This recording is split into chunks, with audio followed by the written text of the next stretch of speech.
MPSC गट क मुख्य परीक्षा 2023चा निकाल नुकताच जाहीर झालेला आहे आणि त्याचा कट ऑफ सुद्धा समोर आलेला आहे. जसा की पूर्व परीक्षेमध्ये एम-पी-एस-सीने धक्का दिला होता, पण तो सुखद धक्का होता. यामध्ये मात्र मुख्य परीक्षेमध्ये सुद्धा आयोगाने धक्का दिलेला आहे, पण तो दुःखद धक्का आहे. या ठिकाणी बऱ्याच उमेदवारांना अपेक्षा होती की त्यांचा आता मुख्य परीक्षेमध्ये उत्तीर्ण होऊन स्किल टेस्टसाठी पात्रता ठरणार आहे. पण पहा मित्रांनो, कट ऑफ जो आहे तो अपेक्षेपेक्षा कितीतरी जास्त लागलेला आहे आणि ही अपेक्षा जवळपास मुलांनी ठेवलेली होती की यावर्षी आपलं मुख्य परीक्षेमध्ये काम होऊन जाईल. पण बऱ्याच मुलं या ठिकाणी निराश झालेले आहेत. आपण एक कॅटेगरीचा कट ऑफ या ठिकाणी पाहूया. तर पहा मित्रांनो, इथे तुम्ही पाहू शकता आजचीच दिनांक आहे 16/5/2024. यामध्ये ओपन कॅटेगरीचा जर कट ऑफ पाहिला तर 242 म्हणजे जागा ह्या भरपूर प्रमाणात होत्या. 7,000-7,500 जागा होत्या आणि बरेच उमेदवार क्वालिफाय ठरणार होते. पण तरीसुद्धा या ठिकाणी कट ऑफ जो आहे तो 242 लागलेला आहे ओपन जनरलचा.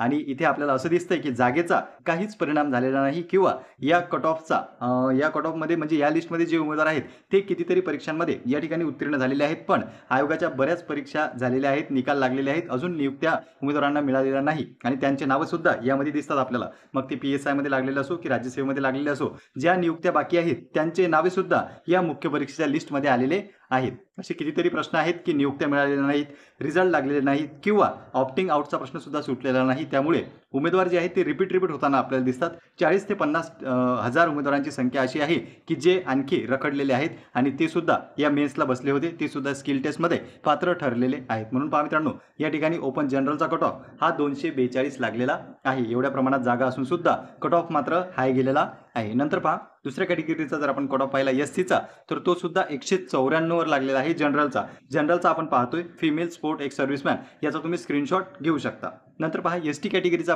कट ऑफ जो आहे तो अपेक्षितप्रमाणे 160 म्हणजे 159 वर लागलेला आहे. तर हा आपण अंदाजित केलाच होता. नंतर पहा मित्रांनो, या ठिकाणी आहे विविध कॅटेगरी तुम्ही पाहू शकता. NT, त्यानंतर SBCचा जर पाहिला तर तो 172 वर आहे. नंतर NTBचा जर पाहिला तर 184. नंतर पहा NTC 210, NTD 211 आणि OBCचा कट ऑफ जो आहे तो सुद्धा 211 वर लागलेला आहे. जनरलचा लागलेला आहे 211 वर आणि फिमेल जर पाहिलं तर 173.50 वर फिमेलचा कट ऑफ आहे OBCचा. नंतर पहा मित्रांनो, EWS जर पाहिलं तर 219, दिव्यांग जर पाहिलं तर 135 आणि ऑर्फन जर आपण पाहिलं तर आहे 96, 170 आणि 212. टाईप C, टाईप AB यामध्ये तुम्ही पाहू शकता. नंतर पहा मित्रांनो, हे सर्व कट ऑफ जे आहेत ते प्रत्येक कॅटेगरीचे कट ऑफ आयोगाने जाहीर केलेले आहेत आणि कट ऑफ जे आहेत ते खूप हाय गेलेले आहेत. एवढे आपण अपेक्षित केले नव्हते. कट ऑफ असं वाटलं होतं की जागा भरपूर प्रमाणात आहे, बऱ्याच उमेदवारांची निवड एकाच 3चा जरी रेशो असला तरी होणार आहे. पण यामध्ये रिपीटेड कॅन्डिडेट आपल्याला जास्त दिसतात, ज्यांचं की सिलेक्शन अगोदर दुसऱ्या परीक्षेमध्ये झालेलं आहे पण त्यांना नियुक्ती मिळाली नाही. त्या कारणाने त्यांनी मुख्य परीक्षा दिली आणि ते लिस्टमध्ये आले. तर तुम्हाला किती मार्क्स होते, तुमचं सिलेक्शन झालं की नाही ते तुम्ही कमेंट सेक्शनमध्ये कमेंट करू शकता. तर या व्हिडिओमध्ये थांबूया.